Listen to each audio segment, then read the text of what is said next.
નમસ્કાર દર્શક મિત્રો, નેક્સસ ન્યૂઝમાં આપનું સ્વાગત છે. મોંઘવારી અને ડીઝલની અછત મુદ્દે આમ આદમી પાર્ટી દ્વારા રાજ્યવ્યાપી વિરોધ પ્રદર્શન કરવામાં આવ્યું છે. જૂનાગઢ ખાતે વિસાવદરના ધારાસભ્ય ગોપાલ ઇટાલિયા અનોખી રીતે બળદગાડા અને ઊંટગાડીમાં સાથે કલેક્ટર કચેરી પહોંચી વિરોધ નોંધાવ્યો હતો. આમ આદમી પાર્ટીના ધારાસભ્ય ગોપાલ ઇટાલિયા કલેક્ટર કચેરી મારફતે મુખ્યમંત્રીને આવેદન પાઠવી પેટ્રોલ, ડીઝલ, દૂધ તેમજ ગેસ તેમજ ખાતરના વધતા ભાવથી સામાન્ય જનતા, ખેડૂતો અને ટ્રાન્સપોર્ટરો પર આવી રહેલા આર્થિક સંકટ અંગે રજૂઆત કરવામાં આવી હતી. સાથે જ ખેડૂતો માટે ડીઝલ કોટા વધારવા, ઈંધણ પરનું વેટ અને સેસ ઘટાડવા તથા ડીઝલની સંગ્રહખોરી અટકાવવા માટે પ્રાઇસ કંટ્રોલ અને મોનિટરિંગ સ્ક્વોડ કાર્યરત કરવાની માંગ પણ કરવામાં આવી હતી. ઊંટગાડીમાં આવેદનપત્ર આપવા પહોંચેલ આમ આદમી પાર્ટી વિસાવદરના ધારાસભ્ય ગોપાલ ઇટાલિયાએ જણાવ્યું હતું કે જે રીતે ગુજરાતમાં છેલ્લા ઘણા દિવસોથી ખાસ કરીને પશ્ચિમ બંગાળની ચૂંટણી પૂર્ણ થયા પછી ડીઝલની અછત ઊભી થઈ છે. એનાથી ગુજરાતભરના ખેડૂતો, ટ્રાન્સપોર્ટરો, ટ્રાવેલ્સનું કામ કરતા લોકો અને ઉદ્યોગ કરતા લોકો ખૂબ પરેશાન છે. અત્યારે ખેતીની સિઝન થઈ છે, વાવણીનો સમય શરૂ થયો છે. આગોતરું વાવેતર એટલે કે ઓરવણી કરવાનો સમય છે. અત્યારે ખેતરોમાં હળ ચલાવવાનું, અલગ અલગ મશીનરી ચલાવી ખેતર ખેડવાનો સમય છે. ત્યારે ડીઝલ મળતું નથી. હવે ચોમાસામાં એટલે કે જૂન જુલાઈ મહિનામાં ખેતી કરવાની હોય તો અત્યારે મે જૂનમાં હાથી કાઢવું જરૂરી છે. હાથી કાઢવા માટે ટ્રેક્ટરમાં ડીઝલ નાખવું જરૂરી છે, પરંતુ તે મળતું નથી. લાંબી લાઈનો લાગે છે. ગુંડાઓ, માથા ભરે માણસો અને ભાજપના કોન્ટ્રાક્ટરોને પણ ખાનગીમાં ડીઝલ મળે છે, પરંતુ સામાન્ય ખેડૂતોને ડીઝલ આપવાની પેટ્રોલ પંપ ઉપર ના પાડી દેવામાં આવે છે. ભાજપનું સેટિંગ હોય તો ખાનગીમાં મળે, સેટિંગ ન હોય તો ડીઝલ ન મળે. હવે ડીઝલ જેવી જીવન જરૂરિયાત વસ્તુઓ માટે પણ ભાજપનું સેટિંગ કરવું પડશે. આમ આદમી પાર્ટીના ધારાસભ્ય ગોપાલ ઇટાલિયાએ વધુમાં જણાવ્યું હતું કે કલેક્ટરને જ્યારે આવેદનપત્ર આપવામાં આવ્યું છે ત્યારે જૂનાગઢ જિલ્લામાં જે તમામ ખેડૂતોને અત્યારે ખેતીમાં જરૂરી ડીઝલ મળે એ માટે પ્રયત્ન કરવો જોઈએ તેવી એક વિનંતી અનેક લોકો ડીઝલનો સંગ્રહ કરી રહ્યા છે. ખાસ કરીને ભાજપના માણસો અને માથાભારે માણસો સેટિંગથી પણ ટીપણા ભરી રહ્યા છે. જનતાને ખબર છે કે કયા ગામમાં કયા માણસે પીપળા ભરી રાખ્યા છે. ફરિયાદ ક્યાં કરવી? હું કલેક્ટરના અધિકારીઓને વિનંતી કરીશ કે હેલ્પલાઇન નંબર જાહેર કરો, જેથી કરીને ખેડૂતને ડીઝલનો અભાવ હોય તો હેલ્પલાઇન નંબર પર ફોન કરી શકે. જે પેટ્રોલ પંપ પર સંગ્રહખોરી થતી હોય ત્યાંથી પણ જનતા હેલ્પલાઇન નંબર પર ફોન કરી શકે એવો હેલ્પલાઇન નંબર જાહેર કરવા વિનંતી કરવામાં આવી છે. મોંઘવારી બેફામ ફાટી રહી છે. સામાન્ય માણસને જીવવું મુશ્કેલ બની રહ્યું છે. સરકાર કોઈ વાત સાંભળવા માટે તૈયાર નથી. જનતા પીડાઈ રહી છે. બિયારણના ભાવ વધી રહ્યા છે. પેટ્રોલ, ડીઝલ તો મળતું નથી. હમણાં લાઇટના ભાવ અને દવાખાનાના બિલ વધશે તો જનતા જીવશે કેમ? સરકાર ધ્યાન ન આપે તો જનતાનું જીવવું મુશ્કેલ બને એવો સમય આવ્યો છે. ત્યારે આમ આદમી પાર્ટીએ અમારી ફરજના ભાગરૂપે કલેક્ટર સાહેબને આવેદનપત્ર આપ્યું છે. આશા રાખીએ છીએ કે જૂનાગઢ જિલ્લામાં ડીઝલની જે તંગી છે, અછત છે તે દૂર થાય અને ખેડૂતોને સમયસર ડીઝલ મળવા લાગે. તો આવો જાણીએ ગોપાલ ઇટાલિયા કલેક્ટરને આવેદનપત્ર આપતી વખતે શું કીધું.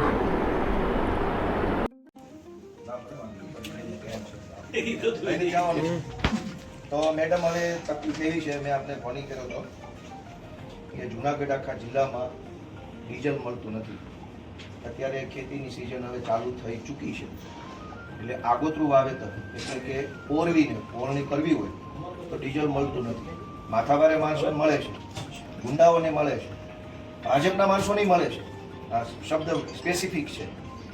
ખેડૂતોને નથી મળતું. આખા દિવસ લાઈનમાં ઉભા રહે, તડકામાં, વહેલી સવારથી લાઈન, રાત્રે લાઈન. માણસ 20-30 કિલોમીટરથી ટ્રેક્ટર લઈને આવે, જેટલું ડીઝલ એમાં બળી જાય એટલું જ દેતા નથી, તો ખેતી કેમ કરવાની?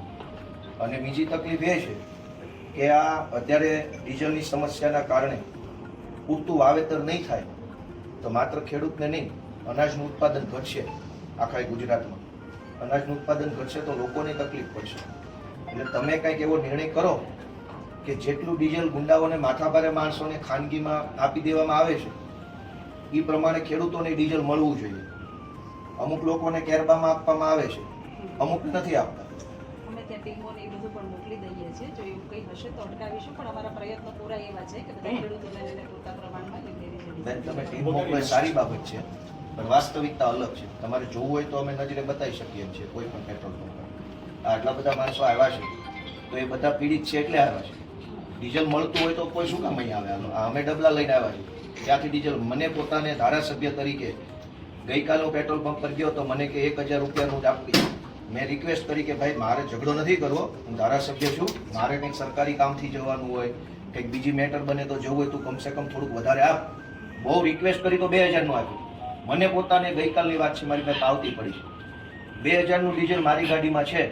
તો હું ધારાસભ્ય છું, તમને ઓલી મિટિંગમાં બોલાવો, કોઈ ગામમાં ઘટના બની ગઈ, ક્યાંક બીજું સરકારી કામ અમારે હોય, ક્યાં જવાનું?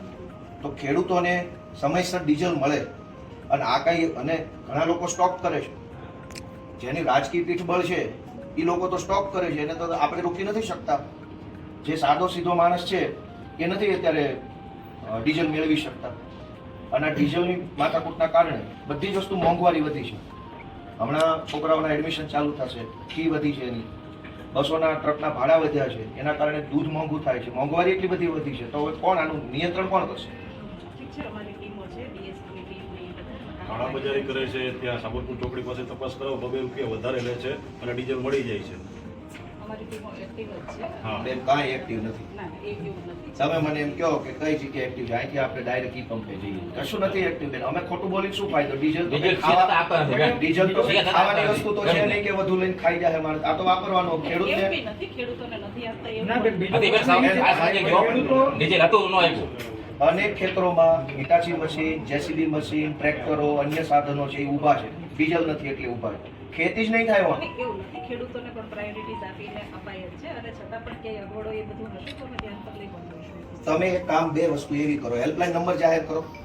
જુનાગઢ જિલ્લાનો ખેડૂતો માટે હેલ્પલાઇન નંબર જાહેર કરો. જે ખેડૂતોને સરકારે નક્કી કર્યા પ્રમાણે ડીઝલ ન મળે તો એ હેલ્પલાઇન ઉપર ફોન કરે. હેલ્પલાઇન તો જાહેર કરો તો તમને ખબર પડે ફરિયાદો કેટલી છે. અહીં હું આવ્યો જનતા વતી, તો તમે મને કીધું ટીમ સક્રિય છે. ધારો કે ગ્રાઉન્ડ ઉપર ખરેખર ખેડૂતને તકલીફ પડે છે તો ફોન ક્યાં કરવાનો? નંબર તો છે નહીં. જેની પાસે અમારો નંબર હોય અમને કહે, અમે તમને કહીએ, તમે સરકારી જવાબ આપો. તો મને તમે એમ કહો કે હેલ્પલાઇન નંબર જાહેર કરો છો કે નહીં? હેલ્પલાઇન જાહેર કરો. ઇમરજન્સી છે આ. ખેડૂતોને અત્યારે ખેતીની સિઝન છે અને સંગ્રહખોરી કંઈ થતી હોય ભેગું કરી લે. ઘણાને ખબર હોય ગામમાં કોણ સંગ્રહખોરી કરે. તમે હેલ્પલાઇન નંબર જાહેર કરો તો અમે ખેડૂતોને કહીશું કે તમારા ગામમાં જેણે સ્ટોક કરી લીધો હોય એની ગુપ્ત માહિતી સરકારને આપો. અનેક લોકોએ ગોડાઉન ભરી લીધા છે, ખબર છે જનતાને, અમને ખબર. ફરિયાદ ક્યાં કરવાની? તો તમે હેલ્પલાઇન નંબર જાહેર કરો કે જેણે સંગ્રહખોરી કરી હોય એની ફરિયાદ કરવાનો ગુપ્ત હેલ્પલાઇન નંબર, અને જેને સરકારના નિયમ મુજબનું ડીઝલ ન મળે એની ફરિયાદ કરવાનું પણ હેલ્પલાઇન નંબર જાહેર કરો. તો આ આવેદનપત્ર સ્વીકારી લો અને એની ઉપર પગલાં જે લ્યો એનું આવો.